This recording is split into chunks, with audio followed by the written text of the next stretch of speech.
Ramai lagi tak masuk ni.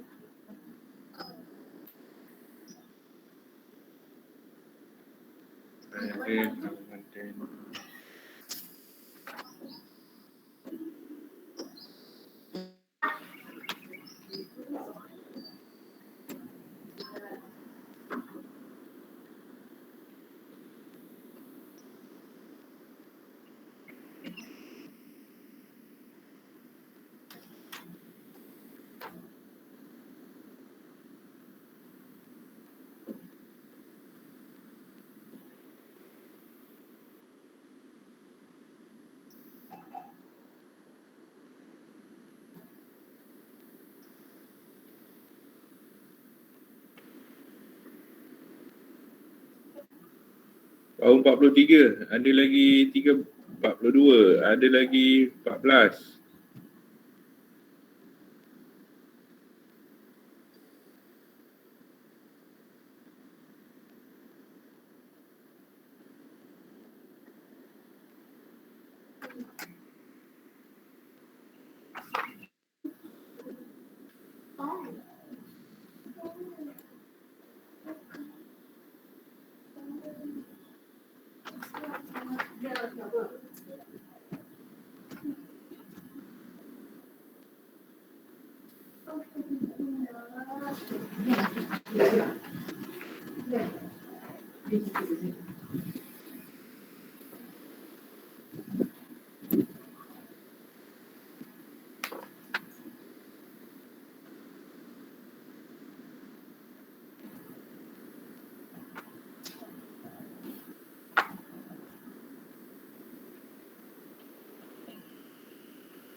Pak 47, lagi tak masuk lagi ni.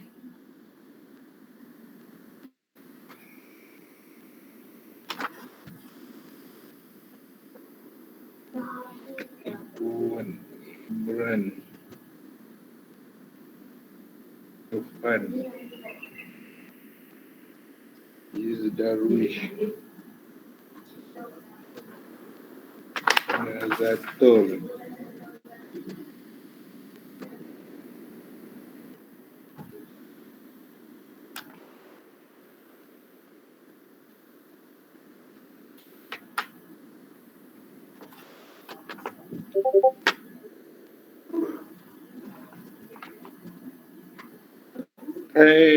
Delta siapa ketua kelas? CEO. Alif Daniel. AJK Kimia, siapa AJK Kimia? Ismail. Main.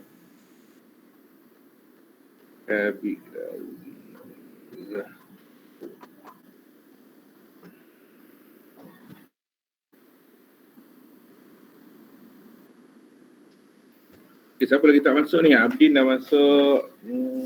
Ahmad Amarul Khair dah masuk belum?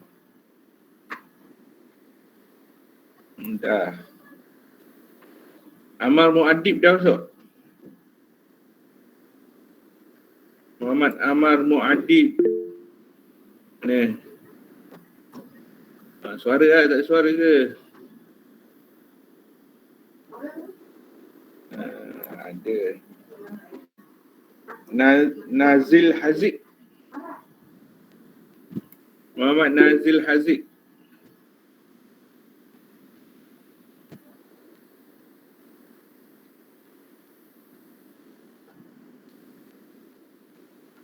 Rifki.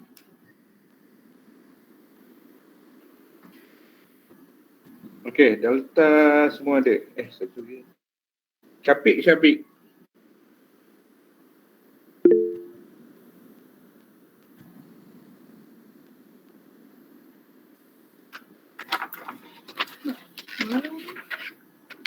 Marah tu, Matab. Marah tu, nama dia. Nama bawa Majlis Amanah Raya. Raya. Farhan Ilyas Epsilon. Yang saya tak sebut tu saya dah jumpa. Rafiq Q. Mana Rafiq Q ni? Rafiq Q. Tak masuk. Farhan Hamizan. Muhammad Farhan Hamizan. Farhan Hamizan tak ada. Terima kasih ada. Azim Muhammad Azmil. Epsilon ni.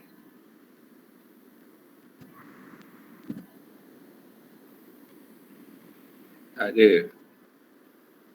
Aziz Zaharuddin. Cikgu. Amah, Syakir Amah.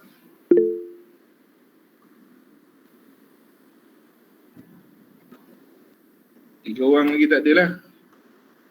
Rafiq Q, Farhan Hamizi dengan Azim. Akil, panggil tiga orang ni Akil. Cikgu. Jap. Sebelum saya tak nama.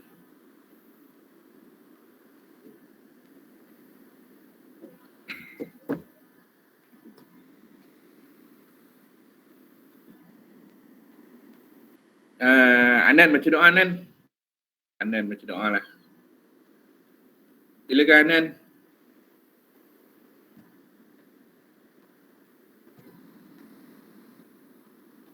Mana Anan ni? Anan. Baca doa Anan.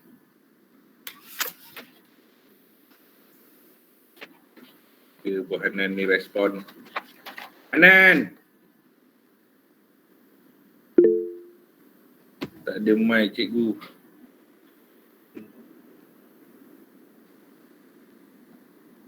Mael lah, Mael. Mael baca doa, Mael.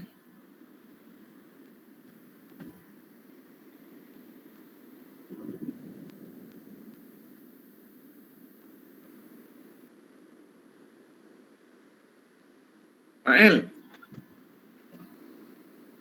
Ya, cikgu. Baca doa. Bismillahirrahmanirrahim. Allahumma ta'alaina hikmataka wa anshur alaina min huzaini rahmatika ya arhamar rahimin. Rabbi shrah li sadri wa yassir li amri. Wahlul 'uqdatam min lisani yafqahu qawli. Rabbi yassir wa la tu'assir ya karim. Amin ya rabbal alamin.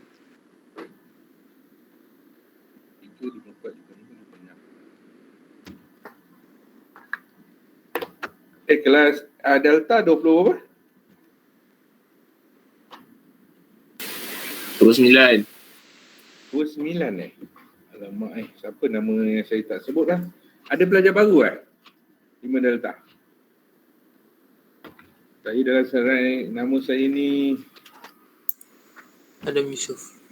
siapa? Adam Yusof. Adam Yusof.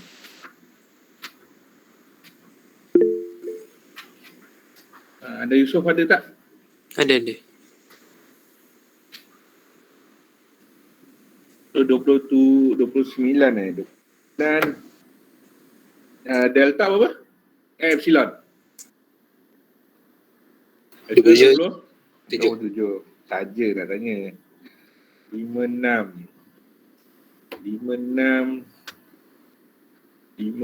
ada 54 orang sekarang.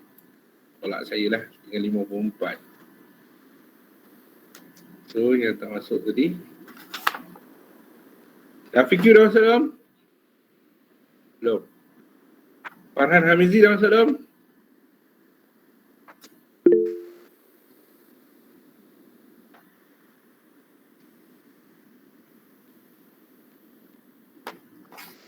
Orang ni Azim Muhammad Azmel pun belum. Dah. Dah. So yang tak masuk seorang lah. Okey, yang pertamanya saya ucap selamat bersua untuk kelas 5 Delta. So 5 Delta mulai hari ini sehinggalah SPM kamu, saya akan ambil alih kelas kamu lah. Saya akan ambil alih kelas kamu. Dah masuk Rafiq Q? So menggantikan Cikgu Farida lah.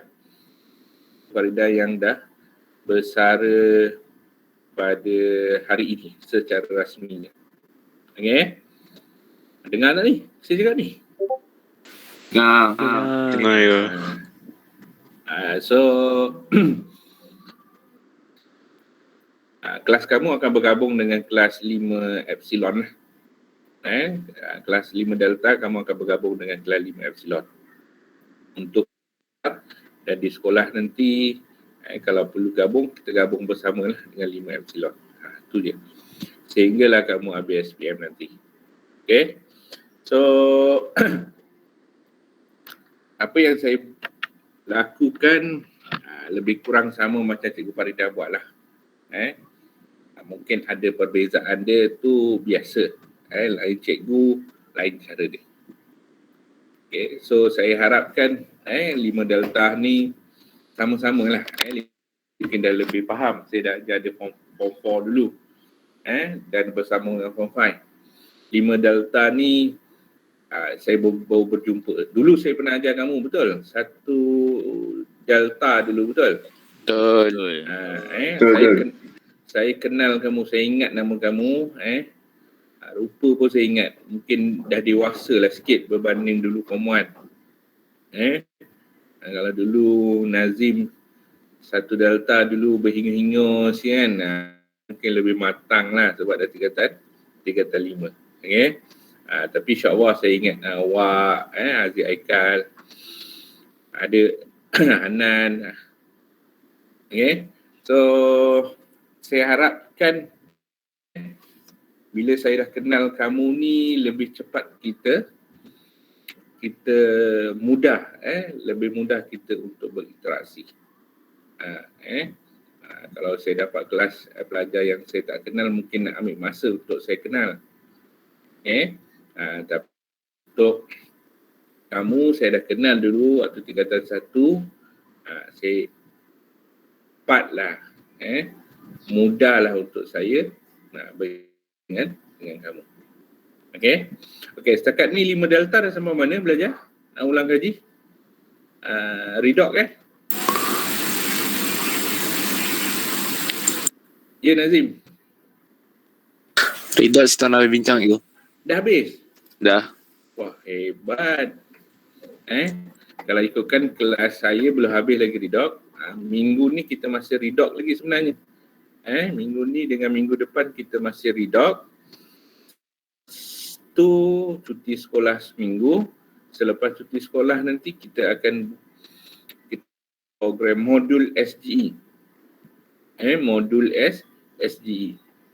Modul SGE ni yang ditetapkan oleh SBP lah. Ada yang keluar, ada yang masuk, ada yang keluar, ada yang masuk. Line internet. Okay. So tak apa, mungkin saya bincang dengan 5 Epsilon ni, 5 Delta boleh ulang kaji jugalah. Ataupun boleh ajar 5 epsilon bila kita buat perbincangan. Perbincangan. Okey, jelas So setakat ni kelas saya ingatkan ada perubahan jadual. Okey, saya ingatkan ada perubahan jadual. Itu sebabnya saya tak create lagi kamu punya Google Calendar. Okey, Google Calendar saya tak create lagi, Google Classroom pun saya tak create lagi sebab saya ingatkan ada pertukaran jadual. Okey, tapi setakat pagi ni tak ada pula pertukaran jadual. So apa nanti saya akan buat, saya akan create Google Classroom, saya minta kamu masuk bersama juga dengan Google Calendar. Google Calendar nanti saya akan set lah. So link kelas kita kamu boleh ambil pada Google Calendar lah. Google Calendar. So kelas kita tetap hari Isnin petang dan hari Rabu pagi. Saya memikirkan ada pertukaran jadual sebab sekolah kita menerima 2 orang guru baru. Seorang cikgu BI yang baru daftar hari ini dengan seorang guru pendidikan Islam. Dua-dua perempuan. Guru kimia tak diganti. Itu sebab saya ambil alih. So ingatkan ada pertukaran jadual, setakat ni belum ada lagi lah. Okay. So kita ikut jadual yang lama lah. Isnin dengan hari Rabu. Okay, jelas belajar? Jelas. Okay, untuk Delta, sebelum ni Cikgu Farida dia ajar guru.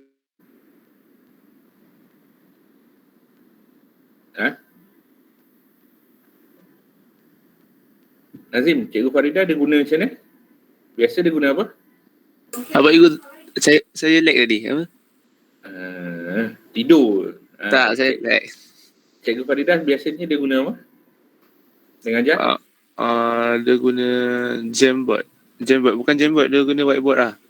Oh, dia guna whiteboard lah. Kalau buat latihan redox tu kita orang present, kita orang cikgu bagi soalan tu setiap seorang satu. Lepas tu kita bincang sama. Okay. Okay, so tak apa. Kelas kamu sekarang 5 epsilon saya nak samakan dengan 5 alpha dengan 5 beta. 5 beta dengan 5 alpha pun ni baru masuk, masih bincang lagi redox.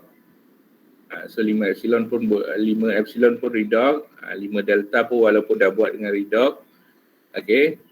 Sebab Cikgu Farida nak selesaikan sebelum dia bersara, dia nak ulang kaji profilnya topik. Tak apalah. Laju sikit lah.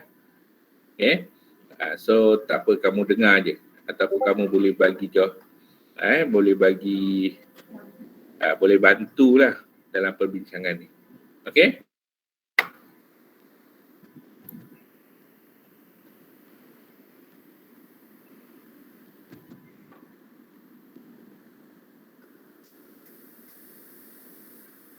Okay, 5 epsilon.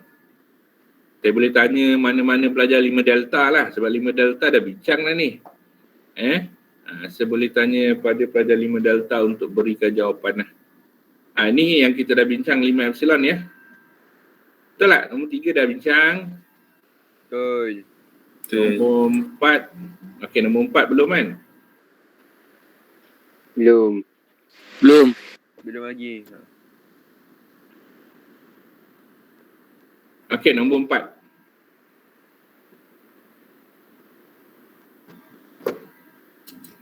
Latihan sama kan? Nazim? Soalan sama kan? Sama juga. Okey. Okey, kita baca sama. Raja di bawah menunjukkan tindak balas antara gas hidrogen dengan kuprum oksida. Ini gambar raja tindak balas antara hidrogen dengan kuprum oksida. So apa yang pertama tulis ialah tulislah persamaan kimia. Apa persamaan kimia yang terlibat? Apa persamaan kimia yang terlibat di sini? So kalau dia guna kuprum oksida, kuprum oksida lah, CuO tambahkan dengan CuO. CuO tambahkan dengan H2O. H2, betul? So kita akan dapat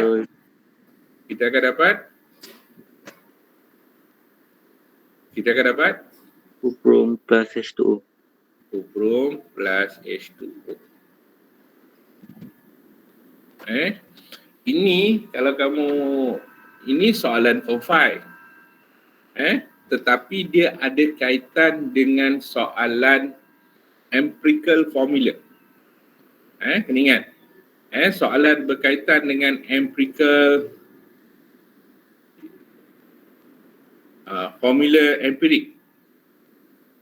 Formula kamu tingkatan 4 dulu kamu belajar. Formula empirik ni ada dua, betul? Ada dua kaedah. Satu kaedah kita buat tindak balas dengan oksigen. Contoh dia magnesium. Kita tindak balaskan dengan oksigen. Gambar raja ada kita guna crucible. Kita guna crucible, kita masukkan magnesium ribbon, kita panaskan. So hasil dia kita akan dapat logam oksida. Kita akan dapat logam oksida. Tetapi saja yang berbeza. Ni kaedah yang kedua. Kaedah yang kedua ni adalah kaedah tindak balas dengan hidrogen. Biasanya soalan akan bagi kuprum oksida, plumbum oksida. Plumbum 2 oksida.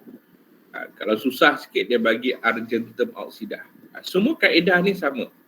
Dia buat tindak balas dengan hidrogen. Sebab kedudukan dia adalah logam yang kurang reaktif untuk bertindak balas dengan oksigen.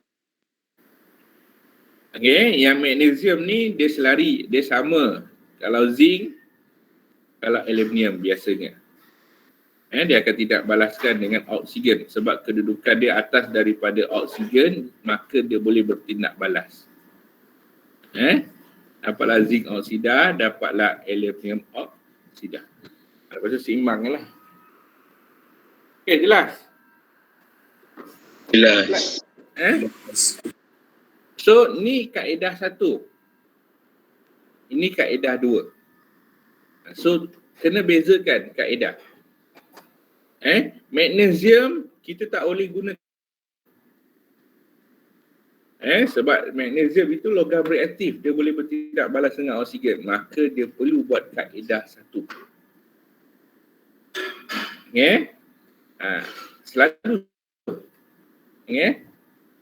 Selalu soalan tanya berkait-kaitkan.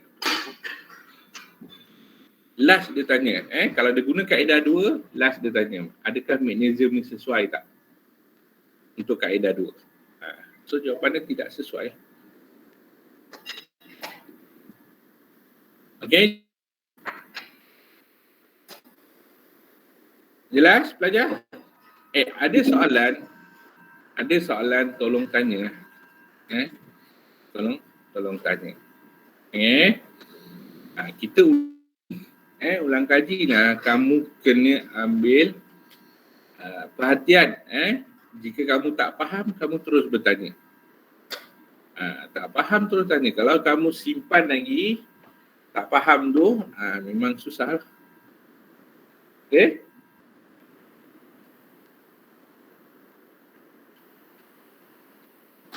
Okay.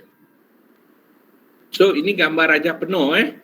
Ini yang saya tunjuk ni, ini adalah gambar raja penuh. Kalau soalan kadang-kadang soalan dia lukis yang ini ya. Yang saya buat kotak merah. Kaedah 2 ni kadang-kadang dia buat gambar raja tu je. Yang kotak merah. Tak kisah, sama je. Sama sahaja, cuma yang penting kat sini bila kamu lukis kotak merah ni, saya bagi tahu ni supaya kamu ambil berat. Tulis kat sini mesti tulis hidrogen kering. Mesti tulis hidrogen kering. Okay? Kalau tak tulis hidrogen kering, label nanti kamu akan salah. Label nanti kamu akan salah. So kena alert lah. Kat sini dia tak tulis hidrogen kering sebab dia lukis gambar raja penuh. Tak kisah. Dia tunjuk sebenarnya tindak balas antara zinc dengan asid sulfurik kat situ. Zinc tak balaskan dengan asid sulfur. Kita akan dapat zinc sulfat plus hidrogen gas. So hidrogen gas terhasil. Sini hidrogen gas lah. Masuk dalam kalsium klorida kontang untuk menjadikan hidrogen tu kering. Itu fungsi hidrogen klorida, kalsium klorida kontang.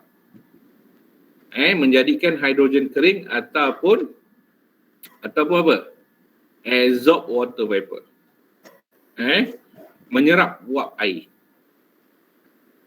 Menyerap uap air supaya hidrogen tu kering. Kalau hidrogen tu tak kering, akan berlakunya letupan bila kita buat eksperimen ni. Pecah you punya boiling tube tu. Tabung didih tu. Kita takut tu. Itu sebab eksperimen ni kita tak pernah buat. Saya tak pernah buat eksperimen ni. Adalah sangat-sangat bahaya. Okey, jelas pelajar? Jelas. Semua jelas, semua power dah ni. Cikgu. Ya. Apa fungsi CuSO4 tu, cikgu? Fungsi CuSO4. Ni siapa tanya ni? Farish. Faris. Fungsi CuSO4 yang kita tambah dalam asid sulfurik, fungsi dia apa? Kalau saya tulis persamaan tu ada tak saya tulis CuSO4? Ada tak kalau saya tulis persamaan tadi? Tak ada. So CuSO4 tu kalau tak ada dalam persamaan, apa biasanya kita tak tulis dalam persamaan? Mungkin. Bahan tu ada tapi kita tak tulis dalam persamaan. Sebab dia adalah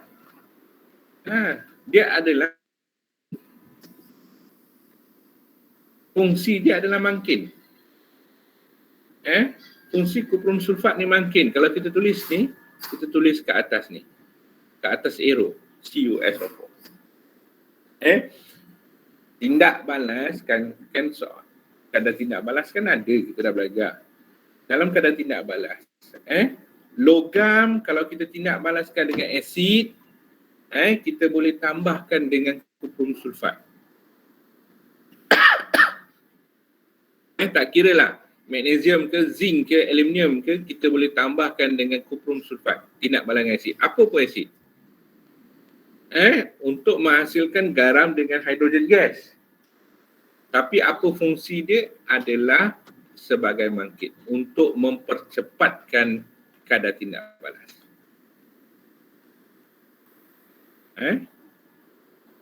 Cepatkan kadar tindak balas. Boleh? Tak tambah pun tak apa. Kalau kita tengok soalan kadang-kadang dia tak tambah pun. Tak tambah pun tak apa. Hidrogen gas tu tetap terhasil. Tetapi bila dia tambah, maksud dia hidrogen gas itu cepat terhasil. Lebih cepatlah terhasil. Isi padu hidrogen gas tetap sama. Kalau dia menghasilkan 30, tambah ataupun tidak tambah kuprum sulfat, dia tetap 3. Itu contoh. Sebab fungsi dia adalah sebagai makin. Makin ni fungsi dia adalah untuk mempercepatkan kadar tindak balas. Mesti sebut kadar. Kadar ni maksud dia berkaitan dengan masa. Dia berkaitan dengan masa. Maksud dia masa dia lebih pendek untuk menghasilkan hidrogen gas. Jelas? Jelas. Yes. Okey, soalan kita dia nak tanya siapa?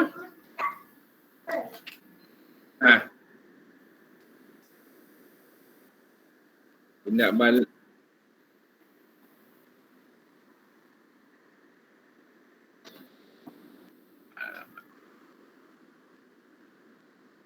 Boleh. Nak ambil stand pun boleh. Tetapi stand ni jarang soalan tanya. Jarang soalan tanya. Soalan biasa ni saya bagi ni yang 3 ni. Biasa yang paling biasa adalah kuprum oksida dengan pelambung oksida. Kuprum oksida dengan pelambung oksida. Tetapi dalam soalan mungkin soalan ni nampakkan dia susah. Dia tak bagi tahu yang dalam contoh je dia guna XO. Dia maklum cuma dia guna XO. Tindak balas, contoh dia buat. Raja di bawah menunjukkan tindak balas antara gas hidrogen dengan XO. XO ni bila dia boleh, dia kata tindak balas bawa dengan hidrogen adalah SO. So you kena assume mungkin kuprum oksida, mungkin pelambung oksida. So nampak macam susah sikit bila XO dia guna. Okey, tapi apa yang dihasilkan adalah sama. Tindak balas dengan H2, dia akan menghasilkan logam. Dia apa? Logam dia adalah X lah. Tambah dengan H2O. Ni kadang-kadang pelajar tak faham. Dia nampak macam susah, tapi asas dia sebenarnya sama. Dia guna YO ke, dia guna MO ke, sama je. Dia guna sama. Okey, boleh Boleh. Dengan kaedah 1. Kaedah 1 mungkin dia guna magnesium, mungkin dia guna zinc. Okey? Tapi kalau dia nak susah, nampak level tu susah, okey, dia akan menggunakan simbol. Simbol ni kamu kena fikir simbol yang sesuai. Kalau simbol tu, simbol ni macam-macam lah dia boleh tukar. Kalau kita tak faham, dia nampak macam susah, dah kita tak tahu apa hasil dia. Apa hasil dia, tak tahu. So, ini asas dia. Kalau saya guna ini adalah persamaan kimia asas untuk kaedah 2. Balas kuprum oksida, logam oksida dengan hidrogen gas, dia akan menghasilkan logam dan air. Logam dan air. Ni kuprum oksida ni yang kotak merah ni, dalam ni. Dalam asbestos paper ni, kita letak kuprum oksida. So, kita akan panaskan dia. Sebabnya kita menghasilkan hidrogen gas dulu. Lepas tu kita keringkan hidrogen gas. Ni tadi tulis sikit. Tulis dalam note kamu. Fungsi dia. Mungkin soalan tanya. Hari ni mungkin kamu tak jumpa. Tapi akan datang kamu akan jumpa. Fungsi untuk menjadikan hidrogen itu kering ataupun Azot menyerap menyerap uap air. Itu fungsi kalsium klorida kontak. Mungkin soalan tanya ni, bagaimana kamu nak menghasilkan hidrogen gas? Bagaimana kamu nak menghasilkan hidrogen gas? So buatlah tindak balas antara zinc dengan asid. Jangan kamu buat tindak balas grup kumpulan 1, Na tambah H2O. Ada ni, saya bagi tahu sebab ada belajar buat. Dapat NaOH tambah H2. Ini tindak balas grup 1, kumpulan 1 betul. Logam kumpulan 1 kita tindak balas dengan air dapat hidrogen gas, tetapi tak sesuai untuk buat dalam tindak balas ini. Okey? Kenapa?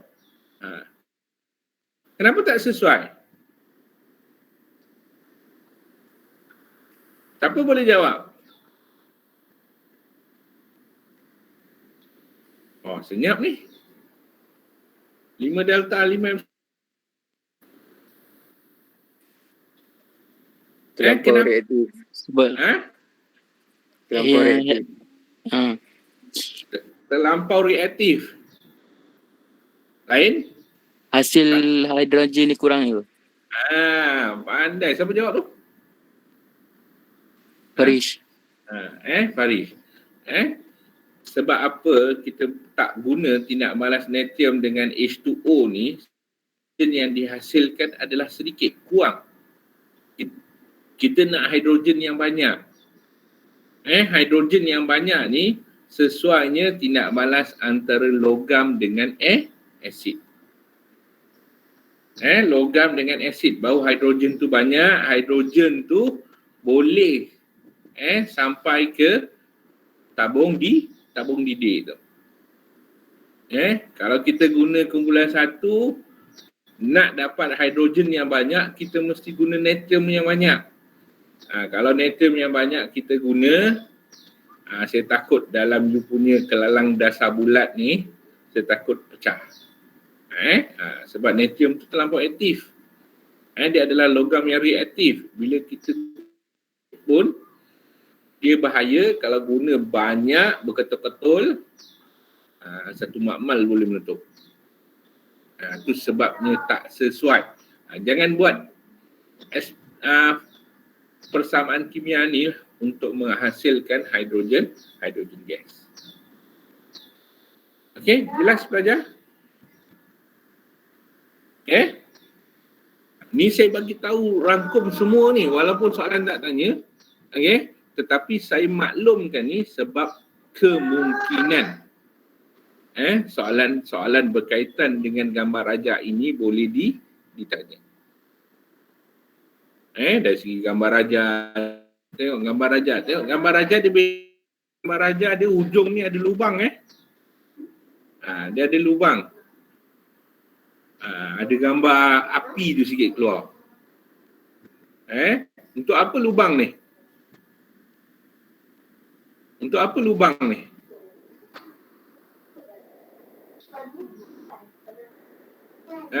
Untuk apa lubang tu? Ataupun kita boleh lukis combustion, kita lukis sebegini pun boleh lah.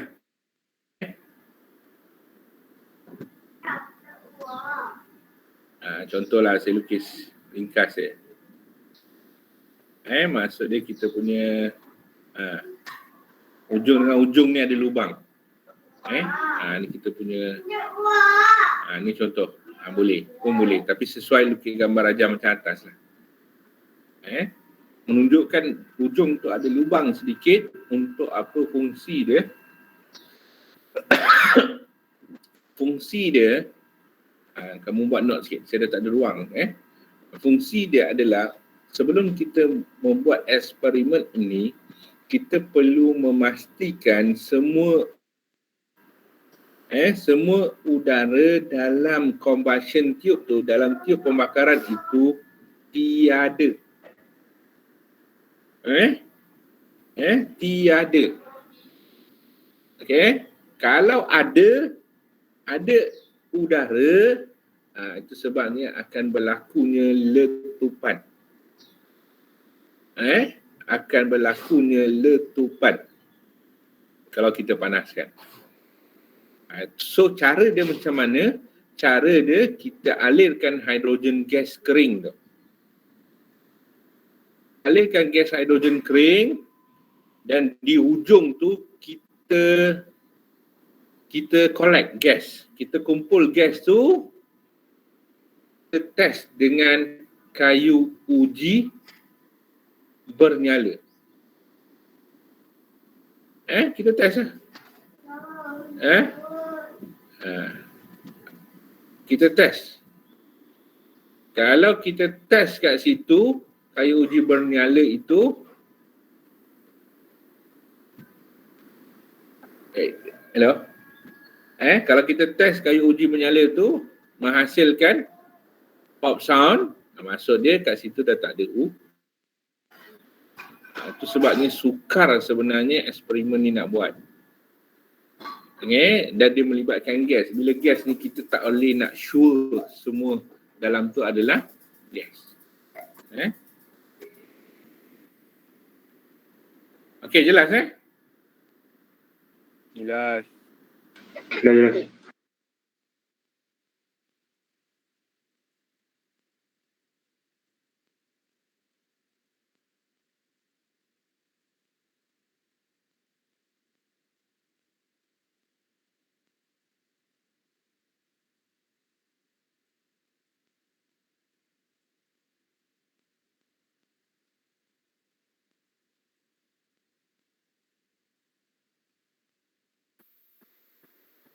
Okey, jelas ni baru satu soalan sebenarnya. Okey, next.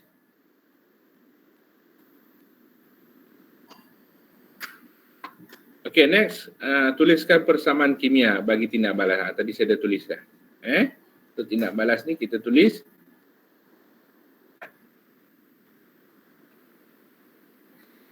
tindak balas persamaan kimia yang terlibat lah. Zn tambah H2SO4, you akan dapat Zn SO4 plus H2. Okey. Cadangkan bahan lain yang boleh sesuai menggantikan zinc. So kita boleh guna magnesium. Cikgu, ada soalan yang persamaan kimia asid sulfurik dengan serbuk zinc tu, kalau kita tak tulis CuSO4 tak apa? Tak apa.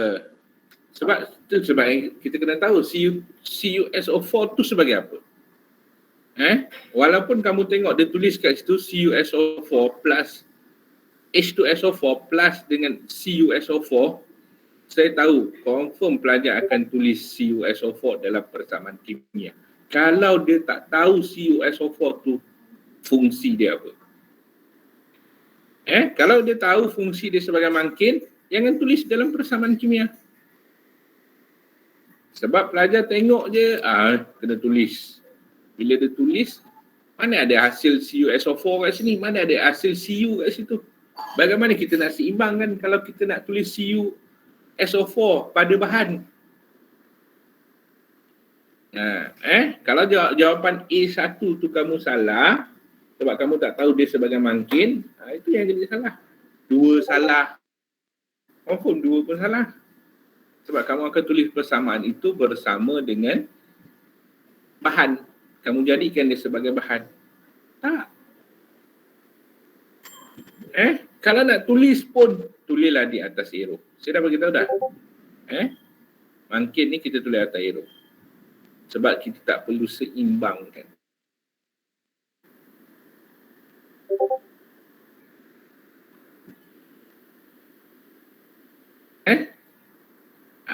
Ada soalan tanya, kadang-kadang dia guna serbuk, kadang-kadang dia guna ketulan. Kat situ kita guna zinc ketulan. Sama je. Guna serbuk, guna ketulan sama je. Bezanya dari segi kadar tindak balas. Serbuk itu lebih cepat kadar tindak balas. Serbuk itu lebih cepat kadar tindak balas berbanding ke ketulan. Sebab apa? Sebab jumlah luas permukaan dia. Cadangkan bahan lain, boleh? Jawapan dia magnesium. Betul? Betul. Cikgu, Boleh, ya. ada bahan lain selain magnesium? Biasanya mesti kita guna logam lah. Kalau guna ferrum tu boleh ke? Tak sesuai. Dia logam ni tak kisah apa-apa lah tu. Bukan tak kisah. Dia Bukan kena tak kisah. Bukan tak kisah bukan apa saja logam, tak. Biasanya kita guna magnesium ataupun aluminium. Ada yang guna natrium, tak. Ada yang guna kalium, tak boleh. Ada yang guna kuprum pun tak boleh. Maksudnya tak bukan logam boleh lah tu. Dia ada Bukan logam. semua boleh. Dalam acid base kan kita belajar. Dalam acid base kita belajar logam boleh bertindak balas dengan asid. Menghasilkan garam dan hidrogen gas. Tapi logam yang kita pilih ni adalah logam yang reaktif. Logam yang reaktif ni maksudnya kita guna magnesium, aluminium ataupun zinc lah. Kalau kuprum tu kurang reaktif. Kalau kamu nak balas masukkan kuprum dalam asid sulfurik tu, nak dapat hidrogen gas tu sangat-sangat susah sebab dia kurang reaktif. Satu, kalau kita ambil ferrum, kalau soalan bagi kita terima, tapi kalau soalan tanya cadangkan tak sesuai, kita ambil ferrum, kita ambil plumbum tak sesuai. Tetapi tiba-tiba kamu jumpa lah ferrum tindak balaskan dengan HCl. Kenapa boleh pula cikgu? Kalau soalan bagi, kita accept lah. Dia bukan satu jawapan yang tepat tetapi kita terima sahaja. Terima ni maksud dia ada kemungkinan dia boleh jadi reject balik. Kalau soalan bagi, kita accept lah. Jangan kata kamu kata soalan ni salah. Tak sesuai lah bagi saya. Biasanya kita guna zinc, kita guna magnesium. Dan kita tak guna kalium. Yang atas, ranking yang atas dalam tu pun kita tak guna. Kalium, natrium sebab dia terlampau reaktif. Sangat reaktif. Sangat reaktif ni sangat bahaya pula bila kita nak buat. Kita guna sikit pun, kalium kita guna sikit pun dia sangat reaktif. Kalau kita guna banyak, lagilah bahaya. So tak sesuai. Okey, fungsi kalsium klorida kontang tadi dah beri. Tak jalan ni. Nyatakan satu pemakaian bagi tindak balas yang berlaku dalam tabung pembakaran. Mael, apa jawapan Mael? Nyatakan satu pemakaian.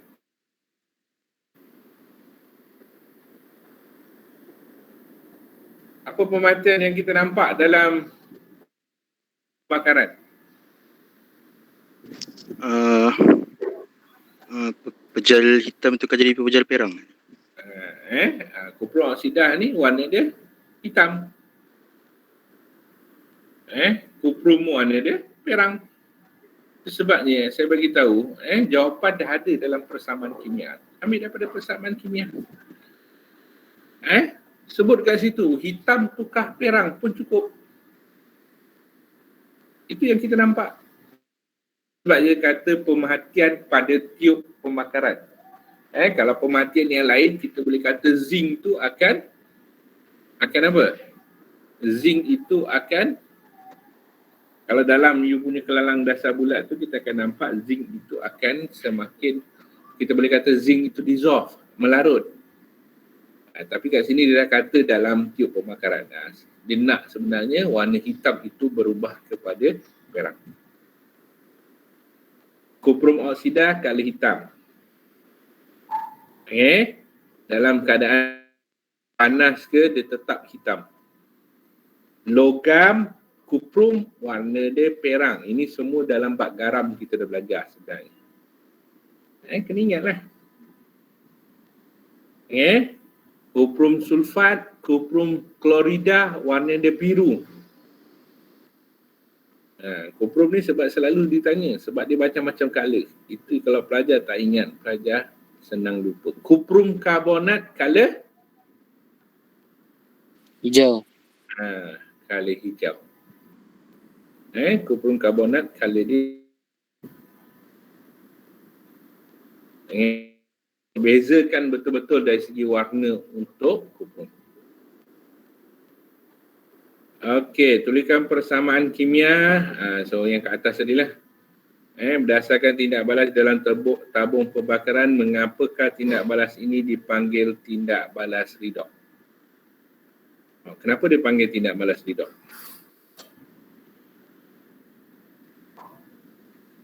Kenapa dipanggil tindak balas redox? Sebab saya tak keluarkan persamaan setengah, betul? Persamaan tindak balas redox dan tindak balas penurunan. Saya buat persamaan kimia sebab chapter ni biasanya soalan tanya persamaan kimia, tapi bila kita kaitkan dengan tindak balas redox, keluarkanlah tindak balas redox. Maksud dia CuO berubah kepada Cu. Satu lagi H2 berubah kepada H2O. Berubah kepada H2O. So kita tengok apa? Kita tengok dari segi oksigen. CuO jadi Cu. Maksud dia kat sini berlakunya kehilangan oksigen.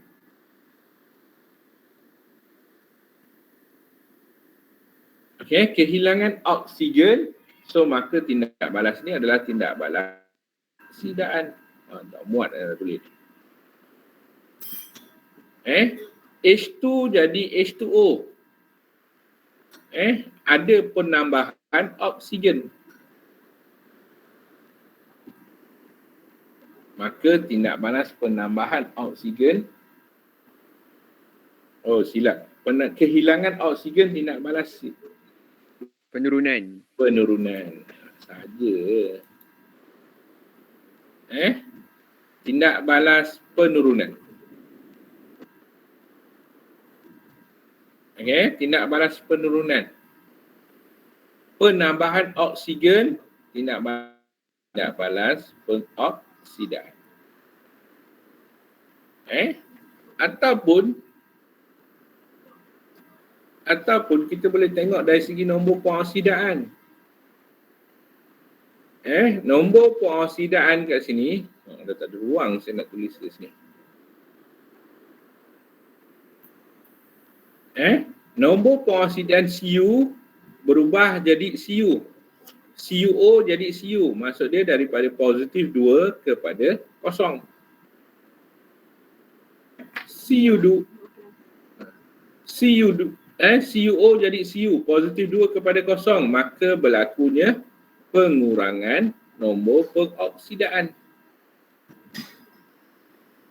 So CuO ini mengalami penurunan. Sama dengan macam tadi kita tentukan tadi. H2 dia nak buat ni. H2 jadi H2O. H2 ni nombor pengoksidaan dia kosong. Manakala H2O nombor pengoksidaan dia adalah positif 1. Hello. Kelas ni.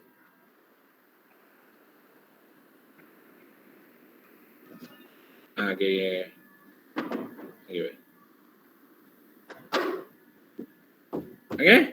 So berlakunya penambahan nombor pengoksidaan. H2 nombor pengoksidaan dia kosong. H2O ni nombor pengoksidaan H lah. So X 2X tambah 2 samakan dengan kosong. So 2X sama dengan positif 2. So X sama dengan positif 1. Kejap, Cikgu Rizal nak jumpa saya sekejap.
Boleh belajar?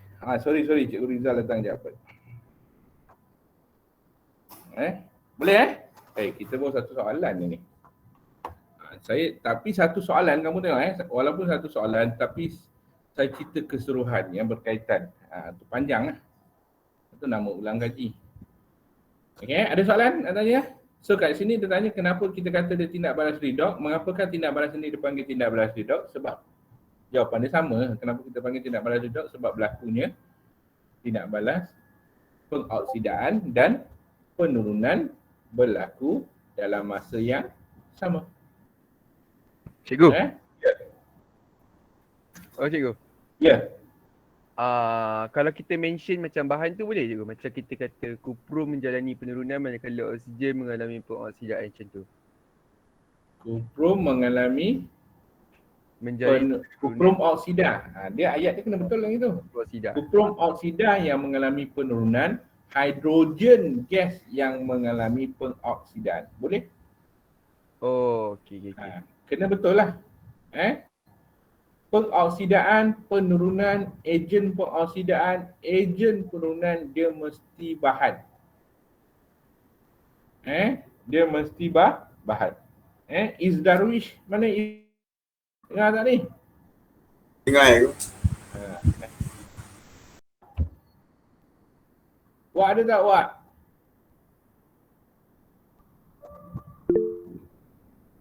Ali Imran? Ada cikgu. Faham tak ni? Faham cikgu.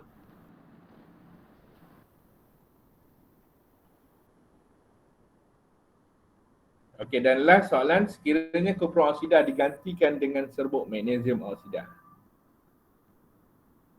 apakah perubahan yang berlaku? Jelaskan jawapan anda. Dia minta repeat tapi repeat dengan bahan lain. Faris Rizwan, apa jawapan kat sini? Saya, ya. Apa jawapan? Kenapa suara double? Ya. Jawapan saya tiada perubahan. Tiada perubahan. Sebab kerana magnesium lebih reaktif daripada hidrogen. lebih Reaktif.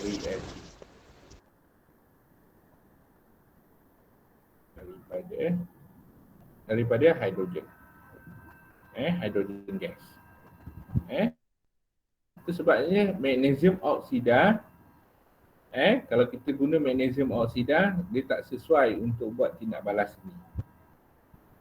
Sebab magnesium oksida ni dia sesuai kita buat tindak balas magnesium dengan oksigen.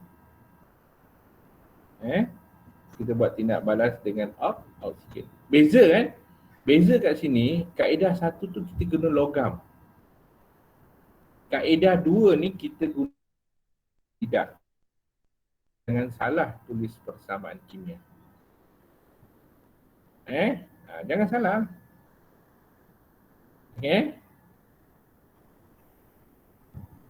Ataupun kat sini soalan D ni kadang soalan tanya, selain daripada kuprum oksida, namakan satu logam yang sesuai.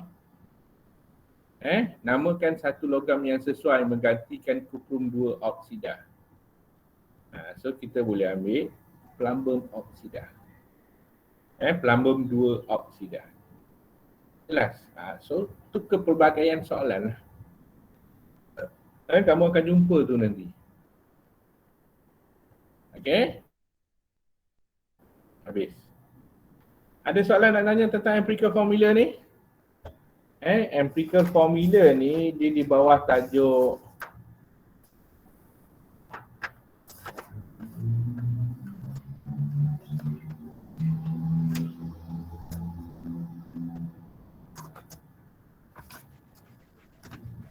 Konsep mol.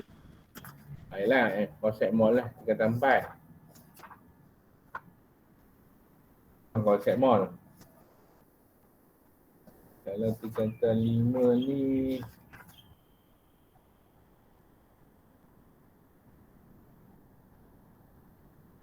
tak apalah. Okey, soalan 5. Soalan 5, ni soalan 5 saya dah bagi tentang persamaan setengah persamaan pengoksidaan. Oksidaan dan penurunan saja, tak bincang lagi, betul? So sama soalan dia. Ferrum 3 kita ubah kepada ferrum 2. Kita guna magnesium. Apa bahan X ni kita guna. Dia saya risau macam ni lah. Saya risau pelajar dengar. Bila soalan tanya, dia bagi soalan jenis bahan macam ni lah. Bahan dalam bentuk simbol. Kalau kat pelajar tak faham, bila kamu namakan bahan tu salah, banyak kesan dia. Persamaan kamu salah. Itu sebabnya kena faham. Kena faham situation. So ini penyesaran.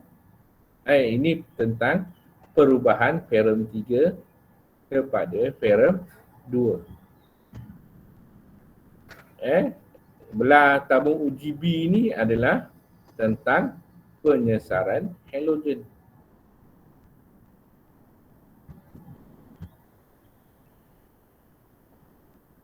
Sebab kena tahu asas sikit dulu sebelum kita jawab soalan. Supaya dia guide jawapan kita. Dia guide jawapan kita. Kalau ferrum 3 kepada ferrum 2, dah tentu kita guna logam. So kita dapat dah tahu X ni apa. Kalau X ni UC tiba-tiba nak isi SCl, parah, salah. Itu sebabnya mesti ada idea dalam sebelum kamu menjawab soalan. Kalau saya buat list macam ni. Okey, kita tengok gambar rajak. Okey, kita tahu dia apa. Dia adalah penyesaran halogen. So, kita jawab berdasarkan penyesaran halogen. Kita tahu ni, ferrum 3 kepada ferrum 2. So, mestilah sesuai. Gambar rajak tadi. Mesti ada idea. Mesti kita sebut dulu. Ini adalah gambar rajak tentang empirical formula.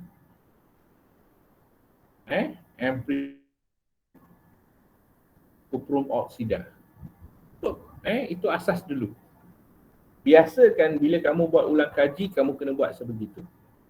Tulislah, contenglah pada you punya kertas tu. Pada you punya buku tu. Tak ada masalah. Supaya kita biasa buat. Kita biasa buat, kita nampak teknik penyoalan tu.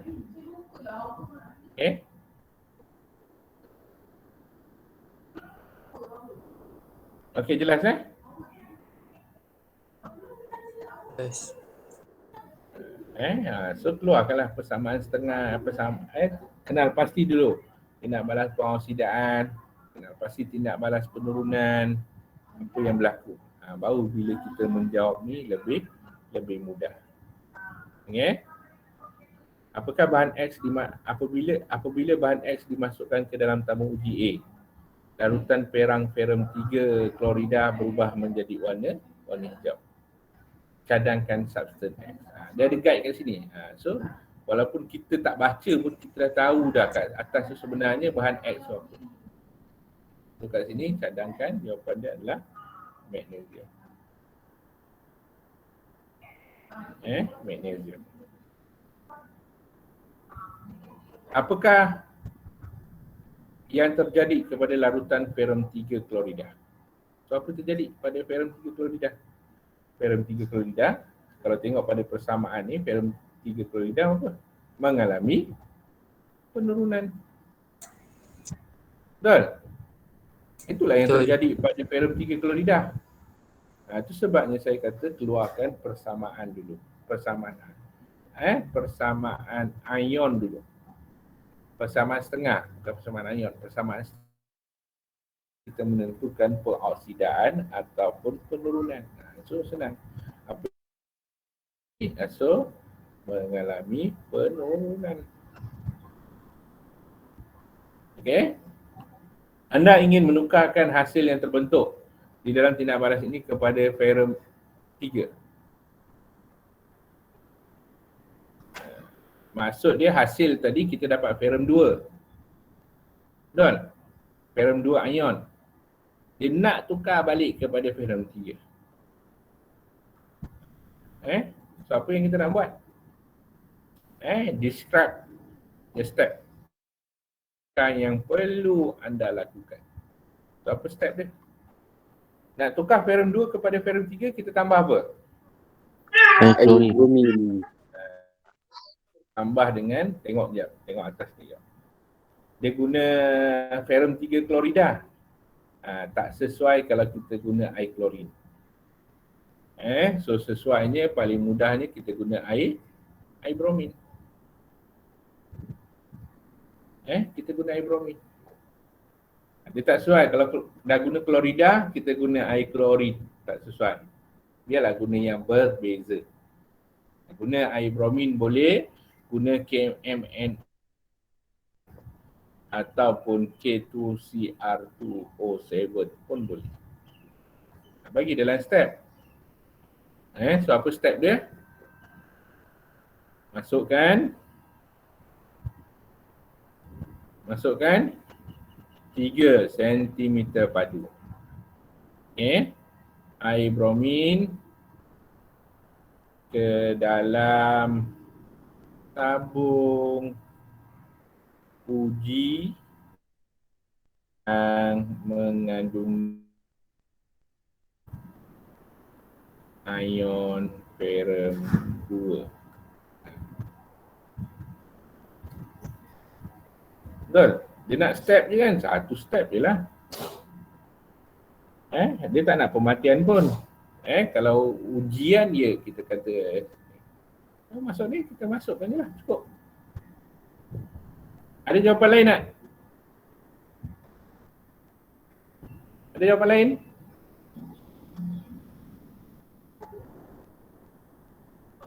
Delta-nya jawapan apa?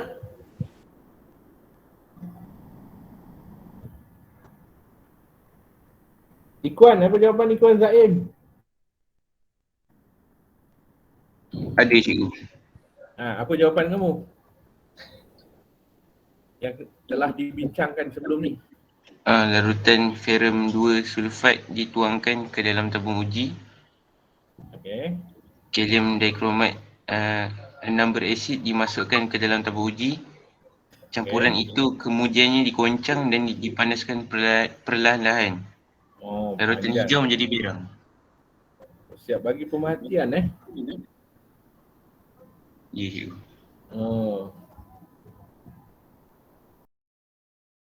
Anda ingin menukar hasil yang terbentuk ke dalam tabung tindak balas ini kepada langkah. Pun tambahlah kat sini. Kalau saya guna air bromin. Kalau Ikuan tadi dia guna kalium dikromat. Kalium dikromat 6 per acid. Boleh, tak kisah. Tak kisah. So yang penting kat sini, lepas tu goncang dan nak selamat bagilah pematian. Pematian kalau guna air bromin kat sini ferrum 2 hijau kepada Berang.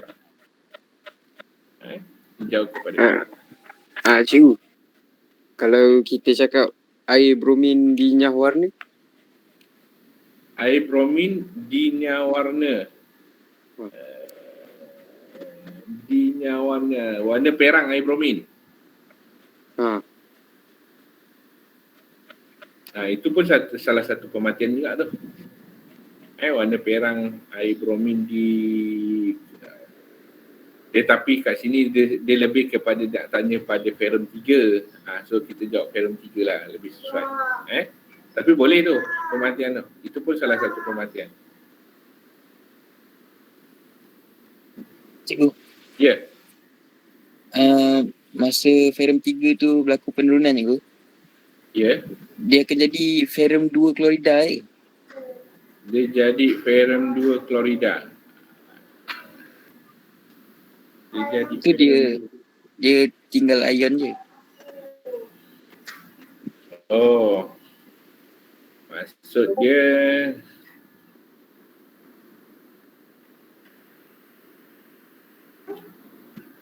tinggal ion dia. Ion ferrum 2 je. Bila kita tambah dia magnesium, bila kita tambahkan dia magnesium, dia akan jadi ion ferrum 2. Ferrum 2 dia sebenarnya dia akan jadi ion ferrum 2 klorida juga sebenarnya. Ion ferrum 2 klorida. Tapi lebih tepat kamu nyata dia jadi ion ferrum 2 ke. Rasa was-was nak tulis ferrum 2 klorida ke, ferrum 3 klorida ke, lebih sesuai kalau kamu tulis ion ferrum 2 saja. Tengok daripada persamaan setengah tadi ya. Persamaan setengah itu sebabnya dalam soalan ni dia takkan tanya tentang persamaan kimia. Persamaan kimia tu dia tak tanya. Yang dia akan tanya adalah persamaan. Dia kalau nak tulis persamaan kimia, dia lebih panjang sebenarnya. Dia lebih sukar sikit kalau kita gabungkan ni. Itu nanti kamu belajar matrikulasi, nanti kamu akan belajar. Cuma dalam chapter ni, kamu kena faham, kamu lebih selamat ambil daripada persamaan setengah penurunan, persamaan setengah pengoksidaan. Itu sebabnya kalau saya tadi, kalau Ikhwan baca, dia sediakan dulu ion ferrum 2 apa kamu sebut tadi? Ikhwan? Larutan ferrum 2. Ferrum 2 apa? Ferrum 2 sulfat. Tiba-tiba lah guna ferrum 2 sulfat. Bagi saya dia tak tepat. Bukan tak tepat, dia boleh letak kat situ question mark. Mana dapat ferrum 2 sulfat lah. Kalau nak selamat, terus tulis, masukkan, sebab dia kata hasil daripada 3 kepada ferrum 2. Anda ingin menukar hasil yang terbentuk. Baca soalan baik. Anda ingin menukar hasil yang terbentuk di dalam tindak balas ini kepada ferrum 3 balik. Dia paper penuh. Anda ingin menukarkan hasil yang terbentuk dalam tindak balas ini kepada ferrum 3. Hasil dia ferrum 2. Ion ferrum 2 tadi. Tapi ferrum 2 apa? Bila Ikhwan guna ferrum 2 sulfat, mana dia akan jadi question mark kat situ, mana dapat ferrum 2 sulfat? So selamatnya ayat saya, kita guna ion ferrum 2 saja. Dia takkan denda kat situ, betul lah. Maksud dia faham, pelajar ni faham ion ferrum 2 yang kita nak guna. Itu sebabnya ayat saya kat situ, masukkan 3 cm padu air bromin ke dalam tabung uji yang mengandungi ion ferrum 2.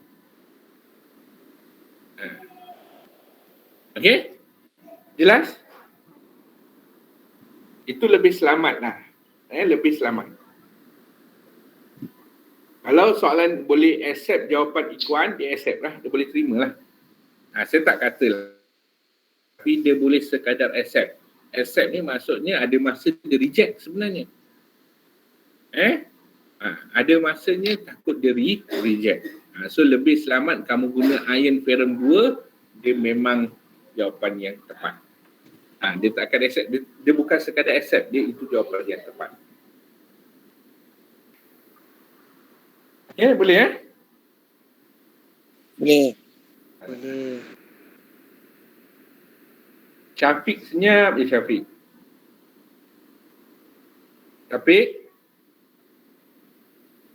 Syafiq Arif Daniel. Ada ke tidak ni Syafiq ni? Syafiq? Dia balas dekat chat. Saya rasa Cikgu Farida cakap semua tentang komputer, semua ada mic, semua ada. Saya nak kena tanya balik Cikgu Farida ni. Saya dengar semua okey je. Ada mic, ada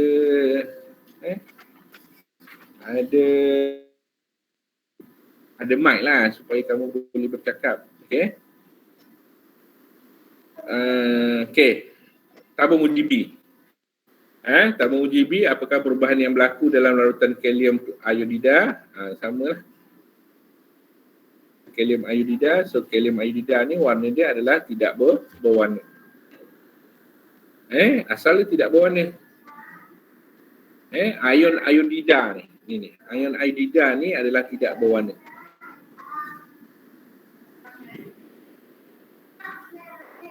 Tidak berwarna. So, menjadi I2. I2 warna apa?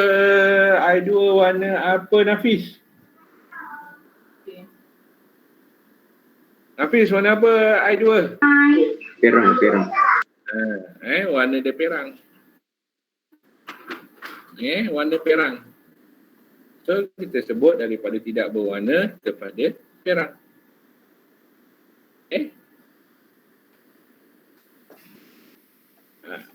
Terangkan apa yang berlaku pada ion iodida. Tengok daripada persoalan setengah tu pun kita dah tahu dah. So, apa berlaku pada ion iodida tadi?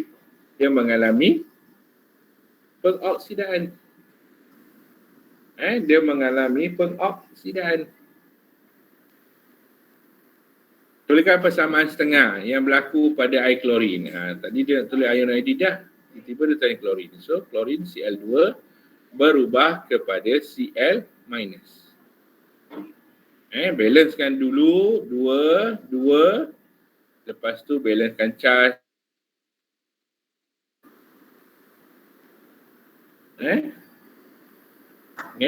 Ada masa kadang-kadang ni 1 markah, ada masa 2 markah. So janganlah salah. 2 markah ni sebab dia melibatkan balance. Janganlah salah. So step dia sama. Step dia yang pertama, seimbangkan bilangan. Bilangan atom. Yang kedua, seimbangkan charge. Bila charge, dia melibatkan elektron. Dia melibatkan elektron. Uraikan mengesahkan hasil yang terbentuk dari tindak balas ini. Dia nak uraikan secara ringkas. Tinggal kat sini tak ada markah. Mungkin ada markah kat sini 2 markah lah. 2 atau 3 markah. Hasil yang terbentuk. So, apa hasil yang kita nak tunjuk kat sini ialah saya dah tanya Syako. Nik Abdul Asyako. Apa jawapan?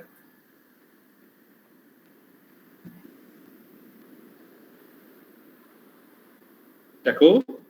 Ya, Cikgu. Saya lag tadi, Cikgu. Salah apa? Ni soalan yang saya tunjuk ni. Huraikan secara ringkas bagaimana anda dapat mengesahkan hasil yang terbentuk. Jawapan dia dengan menambahkan larutan tetraklorometana, mana larutan tetraklorometana berubah menjadi ungu. Ini mengesahkan bahawa molekul iodin hadir. Okey. Dengan menambahkan tak payahlah. Ayat dia buatlah dalam bentuk prosedur. Ayat dia yang pertama, tambahkan je lah. Tambahkan berapa tadi? 2 cm. Biasa kita guna 2 cm lah. 1 tetrai chloroethanol.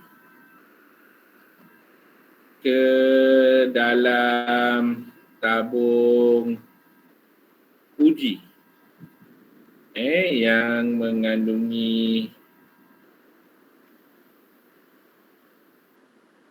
hasil tadi apa? I2 lah. Ataupun sediakan I2 dulu pun boleh. Okey. Yang kedua, warna ungu terhasil. Ini sama macam itu kalau nak guna kanji boleh ke tidak? Boleh. Boleh, tapi pemerhatian dia dapat warna biru tua. Warna ungu terhasil mengesahkan iodine gas.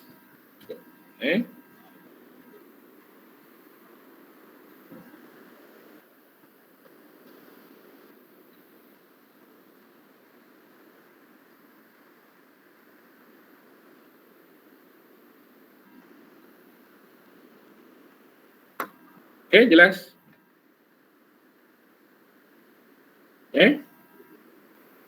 Itu sebenarnya banyak pilihan lah.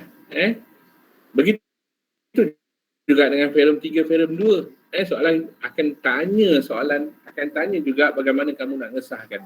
Terpulang kat kamu lah. Kamu nak guna natrium hidroksida boleh, nak guna larutan amonia boleh, nak guna kalium heksasenaferat boleh. 2, kalium heksasenaferat mesti selari dengan kamu punya pemerhatian. So kaitkan dengan chapter kompor kamu yang kita dah belajar sebelum ni. Walaupun ni soalan tingkatan 5, tu saya kata dia ada hubung kait dengan tingkatan 4 juga. So nak guna kanji boleh, nak guna iodine pun boleh. Iodine nak guna 1,1 trichloroethana pun boleh. Trichloroethana ni adalah fungsi untuk menguji kehadiran halogen. Itu sebabnya kita tambahkan dengan 1,1 trichloroethana. Kalau nak buat 1,1,1 ada satu lagi 1 dia jadi tetra pun boleh, tak kisah. Ataupun nama terus tetrachloroethana pun boleh, tak ada masalah. Okey, soalan 6.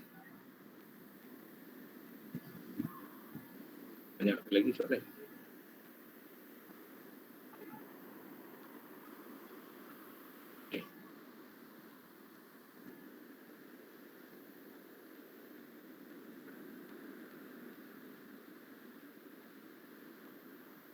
Okey, soalan 6. The diagram raja di bawah menunjukkan dua sel kimia.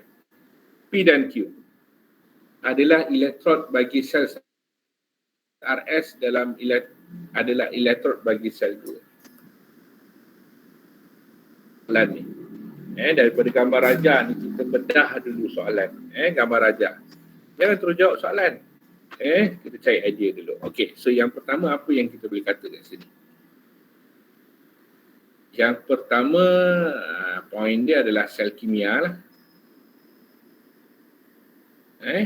Dua-dua ni adalah sel kimia. Guna titian garam. Satu lagi guna pasu berlian. Beza. Sel kimia ni ada beza. Satu guna titian garam, satu guna pasu berlian. Ingat bagaimana kita guna pasu berliang tu macam mana. Ni nampak macam pasu, tapi function dia adalah sama titian garam untuk membenarkan ion bergerak. Ion bergerak. Kalau kita boleh ke pasu berliang kita gantikan dengan bika? Tak boleh. Sebab bika tidak membenarkan ion bergerak. Itu jawapan yang paling tepat. Fungsi pasu berliang. Tak nak fungsi dia memisahkan dua elektrolit. Memang nampaklah dua elektrolit ni terpisah. Satu magnesium sulfat, satu kuprum sulfat. Tapi itu bukan fungsi utama dia. Memisahkan dua elektrolit ni kita guna bika pun boleh. Satu bikar besar, satu bikar kecil. Memang membezakan dua elektrolit lah. Tapi pasu beliang fungsi utama dia adalah untuk membenarkan ion bergerak. Tambah sikit, bagi melengkapkan litar. Tak nak jawapan bagi melengkapkan litar saja, tak nak. Mesti sebut fungsi dia adalah untuk membenarkan ion bergerak bagi melengkapkan litar. Itu boleh. Titian garam, kalau dalam makmal kita guna kertas turas. Bagaimana titian garam dalam makmal? Kita guna kertas turas je, sama je. Kita guna kertas turas, kita lipat, kita rendamkan dalam KCl, dalam garam. Jadi ada pasu berliang. Dengan kelab epsilon saya pernah tunjuk saya rasa ni. Betul tak kelab epsilon? Kita pernah buat eksperimen ni kan? Bukan kita pernah buat, saya pernah demokan eksperimen ni. Bagaimana fungsi titian garam, bagaimana fungsi pasu berliang. Ini kita sempat waktu kita bersemuka itu bulan 4. So tolong bezakanlah. Dia memang syarat dia sel titian garam ni, dua-dua ni dia menggunakan 2 logam dan 2 elektrolit. 2 logam, 2 elektrolit. Logam dengan elektrolit mesti sama. Logam dengan elektrolit mesti sama. Kalau logam itu dia guna magnesium, elektrolit dia mesti daripada magnesium juga. Itu poin-poin yang kamu kena ingat lah. Jangan kamu guna magnesium, bawah ni kamu guna aluminium sulfat. Dia jadi salah. Ada masa soalan minta kamu label, namakan elektrolit yang sesuai. Ambillah elektrolit magnesium sulfat boleh, magnesium nitrat boleh. Yang penting nitrat lah. Sebab semua garam nitrat adalah larut. Jelas pelajar? Kalau kita guna kuprum, mesti guna kuprum. Kuprum nitrat, kuprum klorida boleh. Tak boleh guna kuprum karbonat. Tak boleh. Itu sesuai. Itu ikut dah. Pada logam. So nak letak mana magnesium dengan kuprum dalam pasu magnesium? Tak kisah. Itu tak ada syarat. Yang penting kalau letak dalam pasu beliang tu kuprum, dalam pasu beliang tu mestinya kuprum sulfat. Tak boleh bercampur. Okey, jelas Jelas pelajar? Jelas. Cikgu boleh banyak cakap ni. Cikgu yang ambil.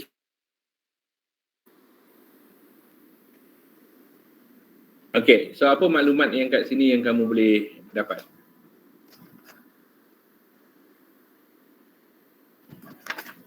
Apa maklumat yang kamu boleh dapat kat sini?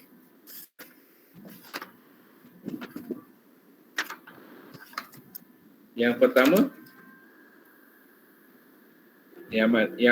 label lah yang mana negatif, yang mana positif. So kat sini magnesium kuprum, sini label ni. Label ni negatif. Ini positif. Kenapa magnesium itu terminal negatif? Poin dia sebab nilai magnesium ini adalah negatif sebab nilai kuprum E0 itu pada kuprum adalah lebih positif. Ni. Nilai E0 kuprum. Cu lebih positif. Itu sebabnya dia terletak pada terminal positif. Okey. Manakala magnesium kenapa dia terminal negatif? Sebab dia kurang positif. Pengoksidaan kat sini. Ini berlakunya tindak balas penurunan. Bila kita tahu dia negatif terminal, maka akan berlakunya tindak balas pengoksidan. Kalau kita tahu dia terminal positif, maka berlakunya tindak balas penurunan. Satu lagi kita panggil sebelum ni, kalau tindak balas pengoksidan itu berlaku, kita panggil dia sebagai anode. Ni poin-poin yang penting, kathode. Kamu kena tahu. Okey, jelas? Tu sel 1. Dan sel 2 sama. Ini adalah tindak balas terminal negatif. Ini terminal positif. So kat sini berlakunya pengoksidaan. Ini berlakunya penurunan. So, nak keluarkan persamaan setengah. Keluarkanlah persamaan setengah dia. Persamaan setengah dia sini adalah Zn. Jadi Zn2 plus 2E. So, tindak balas ini adalah tindak balas pengoksidaan. Satu lagi adalah Cu2 plus 2E to produce Cu. Tindak balas ini adalah tindak balas penurunan. Sini pengoksidaan ialah magnesium berubah magnesium ion plus 2E. Satu lagi penurunan kat sini ialah Cu2 plus 2E to produce Cu.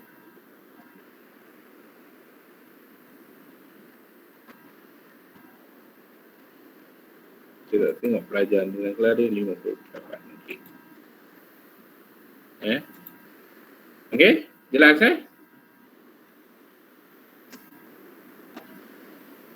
tu poin-poin yang penting yang kita keluarkan daripada gambar rajah. Tak jawab soalan ni. Tak jawab soalan ni.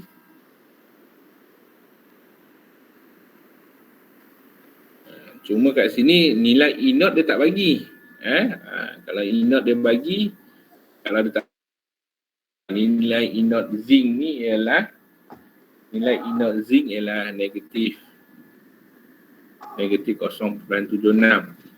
Nilai E0 kuprum ialah positif 0.34. Itu sebabnya kita kata nilai E0 yang lebih positif itu akan jadi terminal positif. Yang kurang positif ataupun lebih negatif itu akan jadi terminal negatif. Okey, belajar. Okey, tengok soalan. Apakah fungsi pasu beliang? Tadi saya dah sebut tadi. Pasu beliang tadi fungsi dia apa? Membenarkan pergerakan ion. Membenarkan pergerakan ion bagi melengkapkan litar. Nyatakan perubahan tenaga yang berlaku bila kita kata sel kimia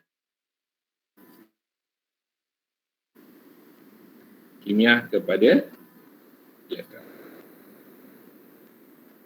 Tenaga kimia kepada tenaga elektron. Jangan jawab tenaga kinetik, tak ada. Dalam belajar dua, tenaga, ada yang sebut tenaga keupayaan, tak ada. Itu dalam fizik belajar.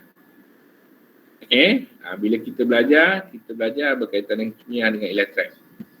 Nak sebut tenaga kinetik ni kita berkaitkan dengan chapter 2 je. Tentang zarah. Baru kita sebut tenaga kinetik. Selain daripada tu, janganlah sebut tenaga kinetik. Kalau ada bab 2, form 4, ya kita ataupun dekat dalam kadar tindak balas berkaitan dengan suhu. Kita kaitkan dengan tenaga kinetik. Kalau tak, jangan sebutlah. Mesti berkaitan dengan kimia dengan elektron. Okey. Mak dia tandakan elektron positif dan elektron negatif. Tanda tadi. Sel 1 dan sel 2. Tanda dengan jelas macam saya buat tadi. Itu sebabnya kamu kena ingat. Point dia, kenapa kita kata kuprum itu positif? Kenapa kita kata kuprum magnesium itu negatif? Kamu kena tahulah reason dia apa. Reason dia sebab nilai E0 tadi, kuprum lebih positif. Maka kita letak dia sebagai terminal positif. Kenapa kita kata magnesium itu terminal negatif? Sebab nilai E0 dia kurang positif. Nilai E0 magnesium berapa? Negatif 2.38. 2.38 0.76. Soalan kan tanya reason. Soalan tak tanya kat sini reason. Tapi bila soalan tanya reason, itulah yang kita jawab. Kita kaitkan dengan nilai E0. Jelas pelajar? Yes. Jelas je. Mengapa elektron mengalir daripada P ke Q? P ke Q. Pengaliran elektron daripada P ke Q. P ke Q maksud dia ni lah. Kalau pengaliran elektron, kalau soalan minta lukis begini. Warna merah. Maksud dia pengaliran elektron mesti daripada proses pengoksidaan kepada proses penurunan. Itu mesti. So kenapa dia berlaku? Sebab proses pengaliran elektron mesti daripada proses pengoksidaan kepada proses penurunan.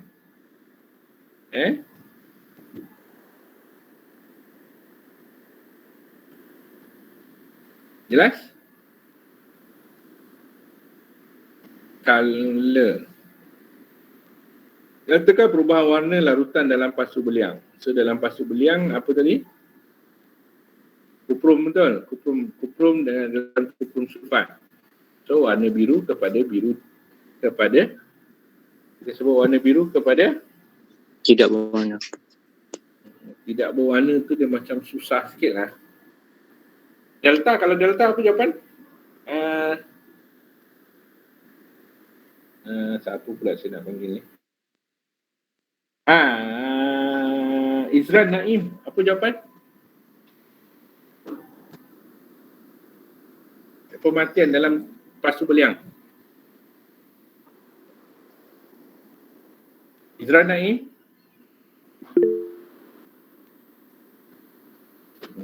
Tak ada mic kan? Adib terus. Cikgu, warna biru semakin memudar boleh? Itu lebih tepat lah. Itu lebih tepat. Kita tengok persamaan setengah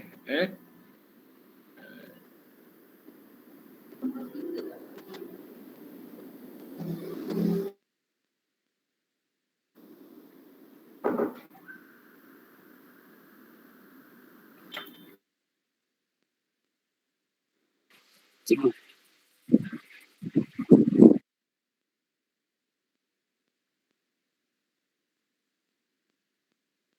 Ya. Tadi pematian tu cikgu, kalau buat cakap elektrod semakin menebal. Okey, kejap. Dalam pasu beliang, mana saya punya ni? Dalam pasu beliang tu kita akan dapat kuprum akan jadi kuprum ion akan so kita akan nampak kat sini. Sekejap. Ini saya nak buat ni.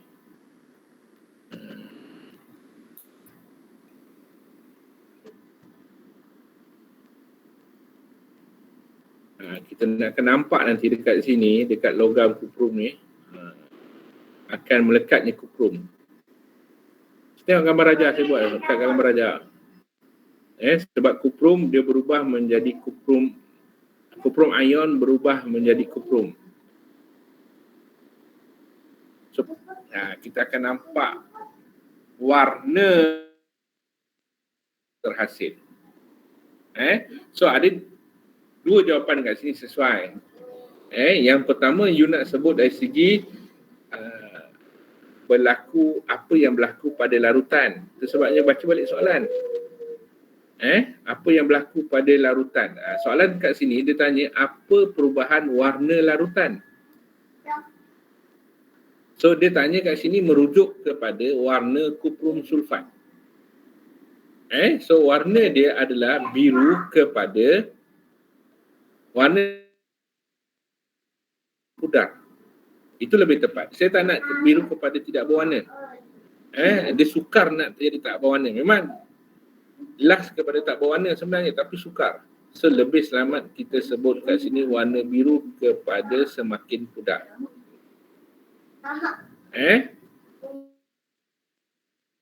Jadi sebut elektrod. Kalau elektrod tu kat sini tak sesuai sebab soalan tanya warna larutan. Memang pemerhatian elektrod tu betul. Kita akan nampak elektrod tu semakin menebal. Tetapi tu saya kata, baca balik soalan. Soalan nak apa? Kalau soalan nyatakan dalam pasu beliang, kita boleh jawab dua-dua. Tapi bila soalan tanya nyatakan perubahan pada warna larutan, mesti kita sebut warna biru ke semakin pudar. Biru semakin pudar atau biru kepada warna biru muda, boleh. Menunjukkan ada perubahan. Okey, jelas Okey, reason dia apa? Reason dia satulah, sebab dia kepekatan ion kuprum semakin berkurang. Kepekatan ion kuprum semakin kurang. Warna biru mesti sebut. Warna biru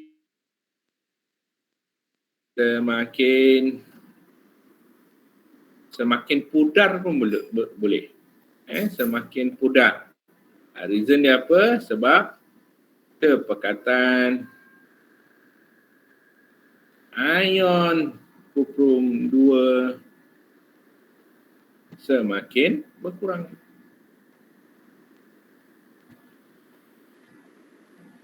Kenapa dia semakin berkurang? Sebab Cu2+ dah berubah. Sebab dia semakin berkurang. Nak kukuhkan, tunjuklah persamaan setengah ni.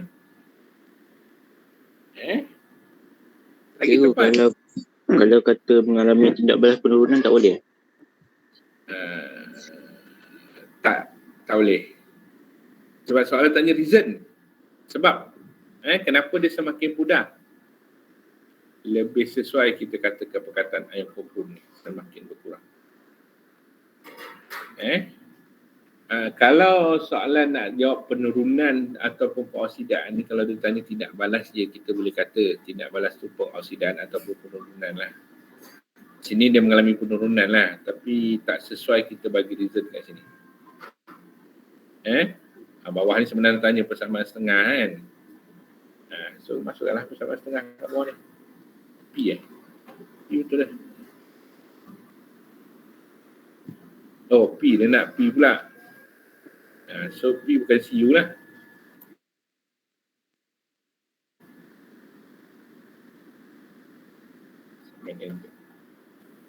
Dia tengok soalan pelajar baca soalan betul-betul. Kalau kita tak menjawab kehendak soalan, kita tak ikut apa soalan nak, tetap salah. Itu kamu kena tekankan bila kamu menjawab soalan. Satu, jangan careless lah. Nyatakan jenis tindak balas. Baru kat sini kita boleh kata tindak balas ini baru kita sebut dia adalah pengoksidaan. Okey?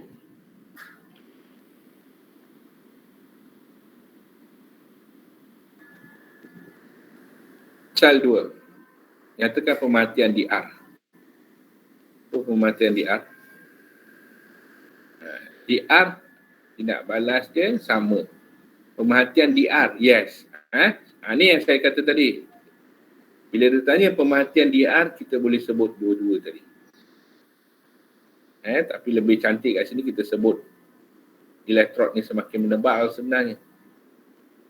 nampak tebal. Elektrod itu semakin menebal.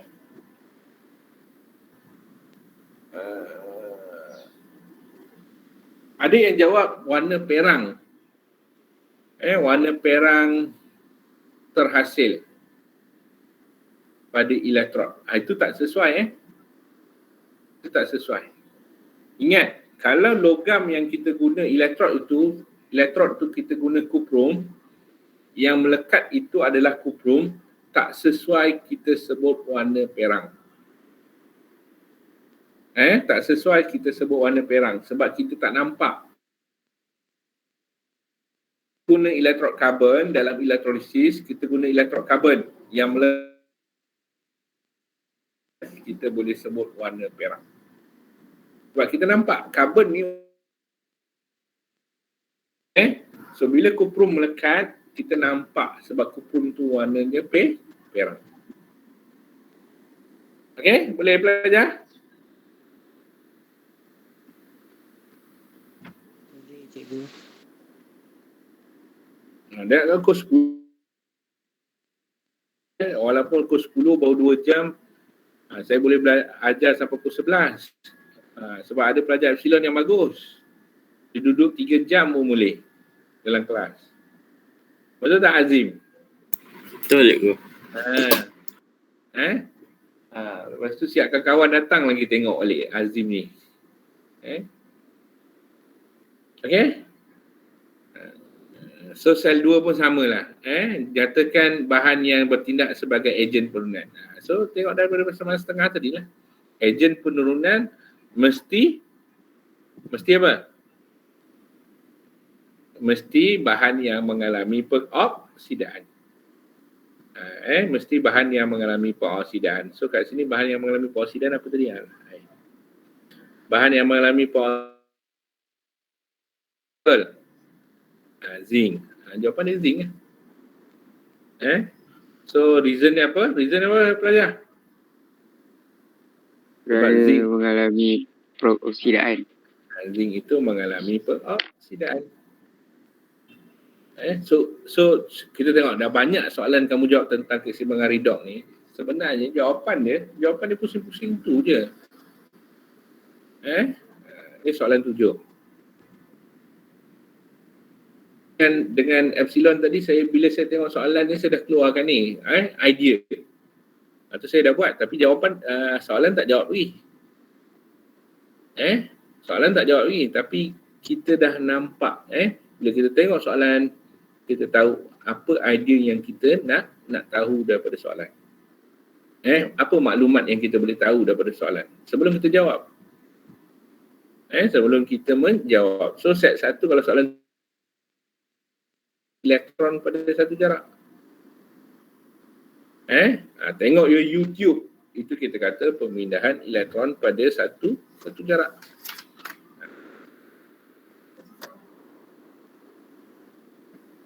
So bila kita kata pemindahan elektron pada laptop ni pemindahan elektron pada satu jarak, keluarkanlah persamaan setengah yang terlibat. So tengok gambar raja tu pun sebenarnya sama. Itulah gambar raja kalau soalan minta kamu lukis pemindahan elektron pada satu jarak. Set 2 itu penyesaran logam. Dia guna magnesium plate. So penyesaran pemindahan elektron pada satu jarak. Saya nak kamu keluarkan satu lagi maklumat adalah ini positif. Tindak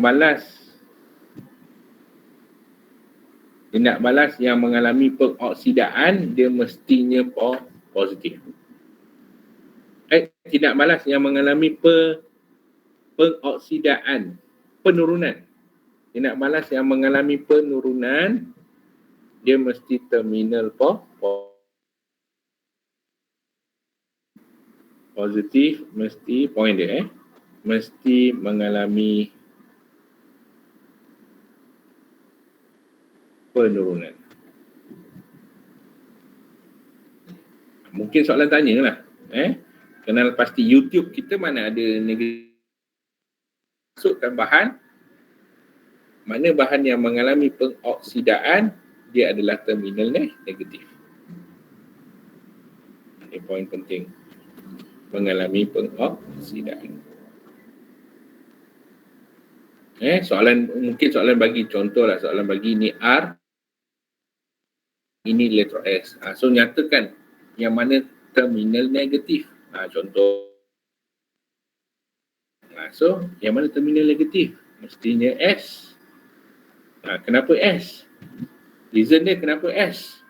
Sebab S itu mengalami pengoksidaan. Sebab yang jawapan dia sama, pusing-pusing tu jawapan. Okey, jelas belajar? Jelas. Kalau guna bromine water mudah lah. Kalau guna bromine water mudah saya kata. Tapi jangan lupa tentang KMnO4 ataupun K2Cr2O7. Kalau soalan boleh tanya juga K2Cr2O7 ataupun KMnO4. So persamaan setengah tu kena ingat. Okey, saya stop lah setakat ni, boleh? Boleh. Sama je, soalan ni semua sama. Lebih kurang sama lah.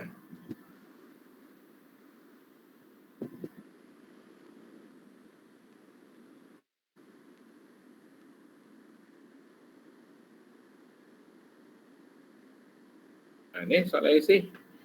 Bila sebut kat sini pemindahan elektron pada satu jarak, mestilah buat YouTube.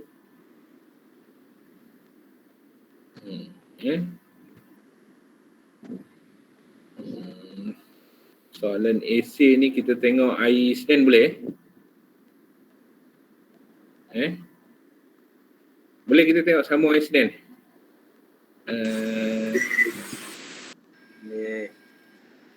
Saya nak 2 orang jawapan lah hari Senin. Delta seorang present hari Senin soalan esei ni boleh? Delta?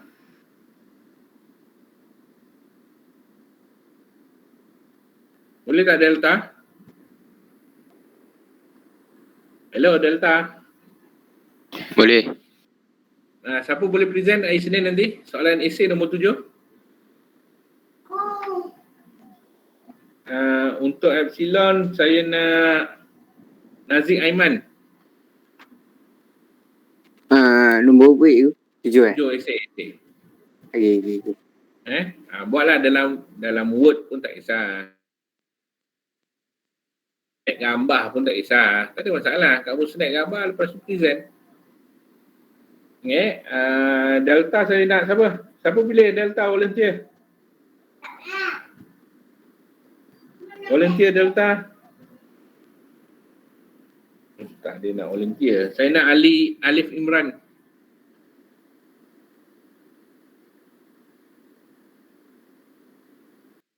Boleh? Boleh. Present lah. Kita tengok hari Isnin nanti. Isnin petang.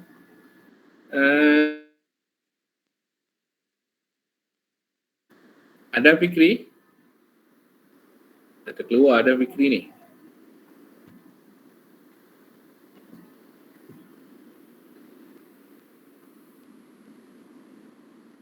Kenapa Adam Fikri dah terkeluar? Rafiq Q. Rafiq Q ni dah masuk lambat. Farhan Hamizi. Kita tengok masa kamu tak cukup ni. Azim pun dah keluar ke? Tak Ibu, ada. Masuk 1 jam 42 minit ni.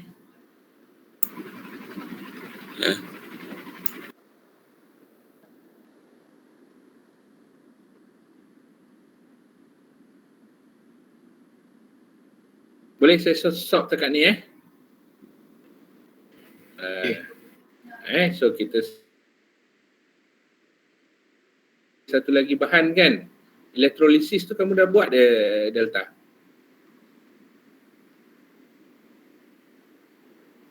Ada bahan lagi satu kan Delta?